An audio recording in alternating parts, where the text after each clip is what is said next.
Meditation करने वालों के जीवन में प्रार्थना और जप का क्या महत्व है।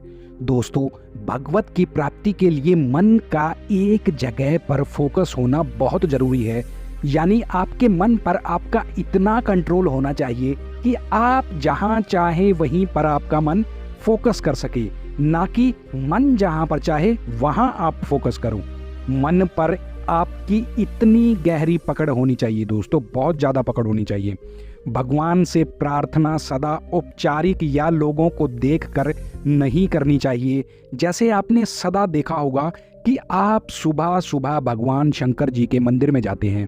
आप मंदिर से एक लोटे में जल भरते हैं और उस जल को शिवलिंग पर अर्पित कर देते हैं। उसके बाद आप मंदिर में सभी देवी देवताओं की मूर्तियों के आगे हाथ जोड़कर उन्हें फूल चढ़ाकर उन्हें नमस्कार करके आप वापस अपने घर पर लौट आते हैं। आप ऐसा इसलिए करते हैं क्योंकि बचपन से आपने सभी लोगों को ऐसा करते हुए देखा है, इसलिए आप भी ऐसा ही करते हैं। आपने कभी भगवान से अपना जुड़ाव महसूस ही नहीं किया है। क्या आपने कभी मंदिर में बैठकर ईश्वर से बात करी है? नहीं करी होगी।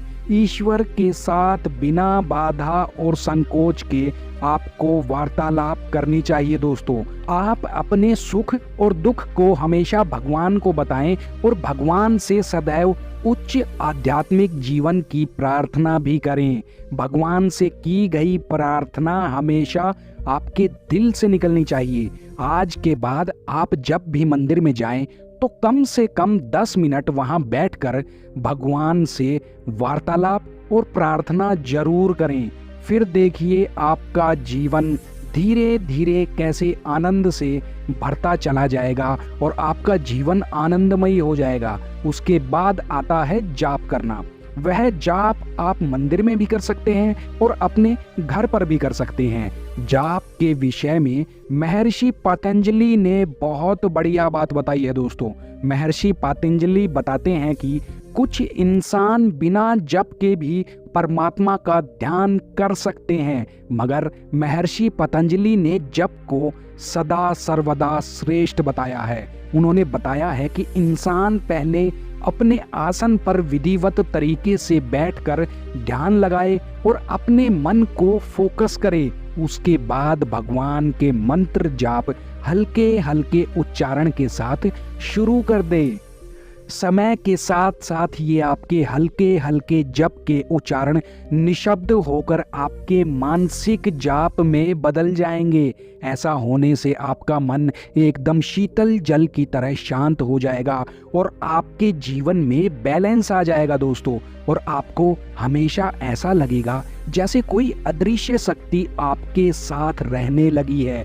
यही अदृश्य शक्ति ईश्वर की शक्ति है और आपको ईश्वरीय सत्ता का बोध भी होने लगेगा दोस्तों। इसलिए आप पहले अपनी शुरुआत प्रार्थना से करें और उसके बाद जाप पर आ जाएं। भगवान श्री कृष्ण भी कहते हैं, यज्ञान जप यज्ञोस्मि, अर्थात यज्ञों में मैं जप यज्ञ हूँ। वेदांत साधन परंपरा और योग शास्त्र में भी जप का बहुत महत्वपूर्ण स्थान है। मंत्र भगवत दर्शन से प्राप्त भगवान का एक विशेष नाम होता है। पहले के जमाने में ऋषि और महर्षि इसे मंत्र दृष्टा कहते थे और भगवान के उन मंत्रों को प्राप्त करके महर्षि लोग उनका उपयोग जीवन में सफलतापूर्वक करते थे दोस्तों, और उन्हें उसके बाद अपने शिष्यों को देते थे। इसके बाद बारी बारी शिष्य भी अपने आने वाली पीढ़ियों को यही मंत्र देते जाते थे। इस तरह हजारों सालों तक उच्चारण की वजह से ये मंत्र जबरदस्त शक्तिशाली हो जाते हैं। इन मंत्रों में इतनी ताकत होती है कि ये इंसान को पास्ट और फ्यूचर देखने की शक्ति प्रदान करते हैं। इसलिए मंत्रों को हमेशा से ही पवित्र माना गया है। और अगर मैं आपसे सरल भाषा में कहूँ तो ये मंत्र असल में आपके और भगवान के बीच में टेलीफोन का काम करते हैं। जैसे जैसे आप इन मंत्रों का उच्चारण करते जाते हैं वैसे वैसे ये मंत्र भगवान से आपका संपर्क करवा देते हैं।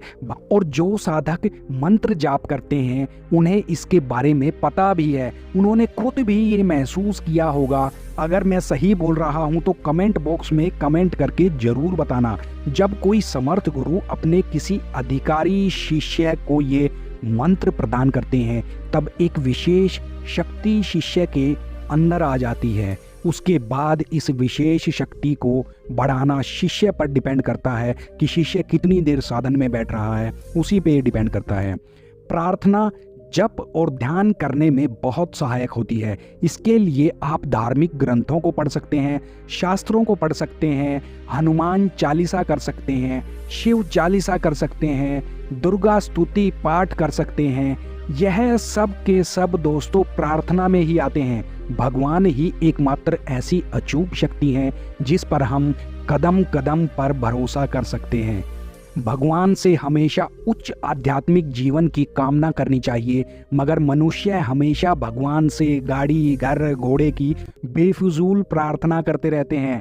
चलिए इसके बारे में मैं आपको एक कहानी सुनाता हूँ। बात बहुत समय पुरानी है। किसी गांव में एक सामान्य कमाई वाला इंसान रहता था। उस इंसान की पत्नी हर समय उसे ज्यादा पैसे कमाने के लिए हर वक्त ताने मारती रहती थी। उसकी पत्नी हर समय कहती रहती थी कि हमें अच्छे अच्छे गहने खरीदने चाहिए, हमारा एक बड़ा सा घर होना चाहिए और हमारे पास हर सुख सुविधा मौजूद होनी चाहिए। मगर वह भला आदमी अपनी पत्नी की बातों को अनसुना करके ठीक ठाक कमाता रहता था और प्रभु भजन में लीन रहता था। एक बार उनके गांव में एक बहुत पहुंचे हुए संत का आगमन हुआ।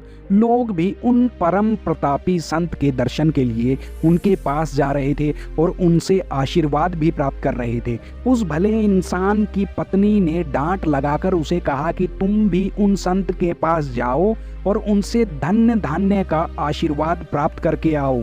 अब वह बेचारा इंसान बोला कि क्या इतने बड़े संत से हम ज्ञान और भक्ति छोड़कर इतनी तुच्छ सी वस्तुओं का निवेदन करेंगे। मगर पत्नी ने डांट फटकार कर उस इंसान को महाराज के पास आखिरकार भेज ही दिया। वहां पहुंचने के बाद वह इंसान चुपचाप एक कोने में जाकर बैठ गया और जब सब लोगों ने महाराज से आशीर्वाद प्राप्त कर लिया तो अंत में सबसे लास्ट में केवल वही बचा था। महाराज ने उसे देखते ही भांप लिया कि इसके दिल में क्या चल रहा है, इस इंसान के दिल में आखिर चल क्या रहा है, ये महाराज जी ने भांप लिया था। महाराज बोले, हाँ भाई, तुम यहाँ किस चीज का आशीर्वाद लेने आए हो? उस इंसान ने कहा कि महाराज, मेरी पत्नी को लगता है कि आप कोई चमत्कारी संत हैं और आपके पास वह पारस पत्थर मौजूद है जो पत्थर को छूकर सोना कर देता है। बस उसी की प्राप्ति के लिए मैं आपके पास आया हूँ। महाराज के चेहरे पर एक हल्की सी मुस्कान दौड़ गई और उन्होंने उस भले आदमी को कहा, अरे वह पत्थर, हाँ मेरे पास था वह पत्थर, मगर मैंने उसे यहीं पीछे एक नाली में फेंक दिया है। जाओ उसे ढूंढो और अपने साथ अपने घर पर ले जाओ। वो इंसान उस नाली के पास गया और बहुत ढूंढने के बाद उसे वो अद्भुत रंगीन पत्थर दिखाई दिया और वो उस पत्थर को उठाकर महाराज के पास ले आया और महाराज को दिखाते हुए कहने लगा कि महाराज, आपने इस कीमती पत्थर को फेंक दिया, इसका मतलब जरूर आपके पास इससे भी अधिक कोई मूल्यवान वस्तु है। कृपया करके आप मुझे वही वस्तु दें महाराज जी। महाराज को भी उस भले इंसान के मनोभाव को समझने में देर नहीं लगी और महाराज ने कहा कि हाँ, मेरे पास इससे भी मूल्यवान चीज है, वो है परमात्मा का नाम और परमात्मा को प्राप्त करने का मंत्र, जो मैं तुम्हें तो दे सकता हूँ मगर तुम्हारी पत्नी को नहीं दे सकता, क्योंकि अभी वो बेचारी इस दुनिया के विषय वासनाओं से बाहर नहीं निकल सकी है। वो उन्हीं विषय वासनाओं के इर्द गिर्द घूम रही है। उस इंसान ने वह पारस पत्थर लिया और सीधा अपने घर पर जाकर उसे अपनी पत्नी को सौंप दिया और महाराज की शरण में जाकर संन्यास दीक्षा ले ली।